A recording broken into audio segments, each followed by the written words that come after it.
अस्सलाम वालेकुम प्यारे नाज़रीन। मेरा नाम ज़ैनब है और मैं एक रवायती घराने की परवरदा हूँ। इमरान मेरे ताया का बेटा था जिसके साथ मेरा बचपन खेल कूद से गुजरा। हम एक दूसरे के मजाज से खूब वाकिफ थे और शायद दिल ही दिल में एक दूसरे को पसंद भी करते थे। लेकिन हमारे माशरे में बेटियाँ अपनी मर्जी से फैसले नहीं करती। मेरी वालदा ने अपनी बड़ी बहन यानी मेरी खाला की ख्वाहिश के सामने सर तस्लीम खम कर दिया और मेरी मंगनी मेरे खालाजाद फारस से तह पा गई।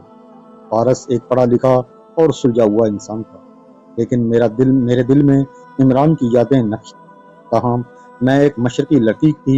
वालदैन की इज्जत और ख़ानदान की लाज रखना मेरी तरबियत का हिस्सा था। मैंने दिल पर पत्थर रखकर फारस से होने वाली उस निस्बत को कबूल कर लिया और इमरान से दूरी इख्तियार कर ली। जब इमरान को मेरी मंगनी की खबर मिली तो वो टूट गया। एक रोज़ उसने तन्हाई में मुझसे सामना किया और भराई हुई आवाज़ में कहा, ज़ैनब, क्या तुम इतनी बेवफा हो कि बरसों की रफ़ाकत को एक इशारे पर भुला दिया?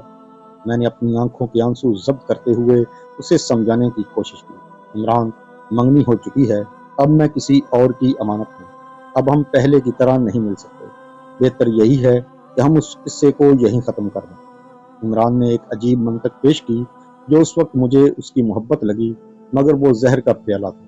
उसने कहा, मंगनी या शादी सिर्फ कागज़ के टुकड़े होते हैं। मैं तुमसे सच्ची मोहब्बत करता हूँ और अगर तुम चाहो तो ये रिश्ता पहले की तरह कायम रह सकता है। उसके आंसुओं और जज्बाती बातों ने मुझे कमज़ोर कर दिया और मैंने उससे वादा कर लिया कि हम शादी होने तक कम अज़ कम राब्ते में रहेंगे। गर्मियों की छुट्टियों में हम ताया जान के घर कराची गए। वहाँ मेरी कज़न साइमा यानी इमरान की बहन ने मुझे इसरार करके रोक लिया। उसका कहना था कि शादी के बाद तो पराई पराई हो जाओगी, अभी कुछ दिन अपनी मर्जी से जी लो। इमरान ने भी उसी बात की तायद की। मैं नादान उनकी नीयतों से बेखबर वहाँ रुक गई, जबकि मेरे वालिदैन वापस लाहौर चले गए।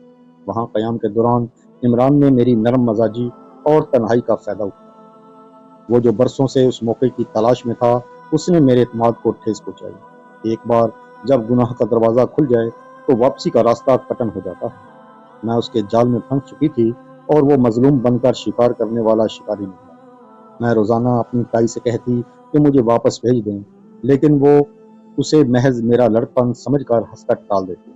बिलाखिर ताया जान हैदराबाद से वापस आए और मेरी हालत ज़ार देखकर मुझे लाहौर छोड़ने पर राज़ी हुए। मैं लाहौर तो आ गई, लेकिन मेरा सकून वहीं दफन हो चुका था। कुछ माह गुजरे तो कुदरत के अटल कानून ने अपना असर दिखाया। जब मुझे अपनी कैफियत का अंदाज़ा हुआ तो मेरे पैरों तले से ज़मीन निकल गई। एक कवारी लड़की के लिए उससे बड़ी क़यामत क्या हो सकती थी। मैंने इमरान को कई ख़त लिखे, मिन्नतें की, लेकिन उसने एक का भी जवाब न दिया। वो जो कल तक सच्ची मोहब्बत के दावे करता था, अब पहचानने से भी इनकारी था। उसी दौरान इमरान की शादी का कार्ड आ गया। वो अपनी पसंद की लड़की से निकाह कर रहा था। मैं अंदर से मर चुकी थी, मगर अपनी ज़बान नहीं खोल सकती थी क्योंकि मेरे पास कोई सबूत नहीं था, सवाए उस ज़िंदा हकीकत के जो मेरे वजूद का हिस्सा बन चुकी थी। उस मुश्किल घड़ी में इमरान के बड़े भाई यावर, जो कि एक नेक दिल इंसान थे, मेरे मसीहा बनकर सामने आए। उन्होंने जब सूरत हाल देखी तो वो सब समझ गए। उन्होंने मुझे और मेरी वालदा को एतमाद में लिया। मेरी माँ की हालत ऐसी थी जैसे जिंदा लाश। वो ना रो सकती थी, न किसी को बता सकती थी। यावर भाई ने एक रास्ता निकाला।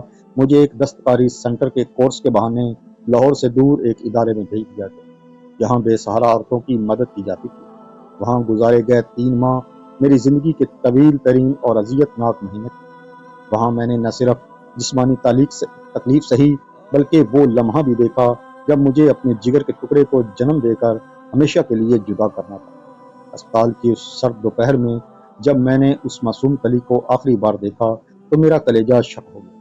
मैं उसे सीने से लगाना चाहती थी, उसका नाम रखना चाहती थी, लेकिन मैं मजबूर थी। मैंने उसे वहीं छोड़ा और यावर भाई के साथ बोझल कदमों से स्टेशन की तरफ चल दी। मेरे हाथ में सलाई कढ़ाई का एक जहली सर्टिफिकेट था, लेकिन दामन से वो फूल छिन चुका था। आज मेरी शादी को कई साल बीत चुके हैं। मेरा शोहर अरसलान एक निहायत शफीक और दयानतदार इंसान है।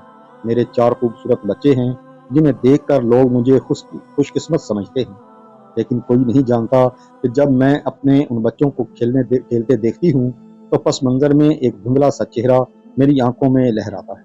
वो बच्चा جس کی پہلی سانسوں پر میرا حق تھا، آج کہاں ہوگا؟ وہ جی رہا ہوگا یا مٹی تلے جا چکا ہوگا؟ کیا وہ کبھی اپنی اس بدنصیب ماں کو ڈھونڈے گا؟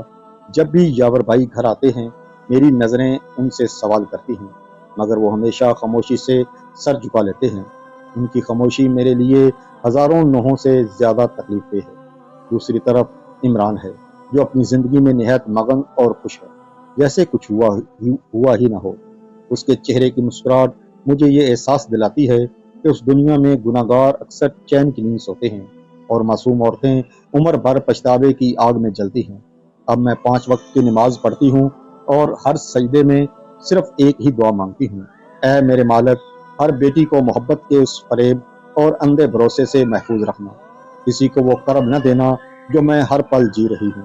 آج جب میں زندگی کے اس موڑ پر کھڑی ہوں جہاں پیچھے مڑ کر دیکھتی ہوں تو صرف پچھتاووں کی دھند نظر آتی ہے۔ میری داستان محض ایک فرد کا دکھ نہیں، بلکہ ان تمام لڑکیوں کے لیے ایک تعزیانہ ہے جو جذبات کی روح میں بہہ کر مسلط اور تقوی کا دامن ہاتھ سے چھوڑ دیتی ہیں۔ اس کہانی کا سب سے بڑا سبق یہ ہے کہ اندھا اعتماد ہمیشہ اندھے کنویں میں گراتا ہے۔ مرد کی زبان سے نکلے ہوئے محبت کے دعوے اور ان کی آنکھوں کی مصنوعی آنسو بسا اوقات وہ جال ہوتے ہیں جن کا مقصد صرف ہوس کی تسکین ہوتا ہے۔ میں نے جس شخص کو اپنا ہمدرد سمجھا وہی میرا شکاری نکلا۔ عورت کی سب سے بڑی ڈھال اس کی حیا اور خودداری ہے۔ اگر ایک بار یہ ڈھال ٹوٹ جائے تو پھر دنیا کا کوئی رشتہ، کوئی بھائی یا کوئی ماں اسے وہ تقدس واپس نہیں دلا سکتی جو اس نے ایک لمحے کی نادانی میں گنوا دیا ہوتا ہے۔ اگر یہ کہانی آپ کے دل کو چھو گئی ہو تو ویڈیو کو لائک کریں اور گولڈن وائس اسٹوری کو سبسکرائب ضرور کریں۔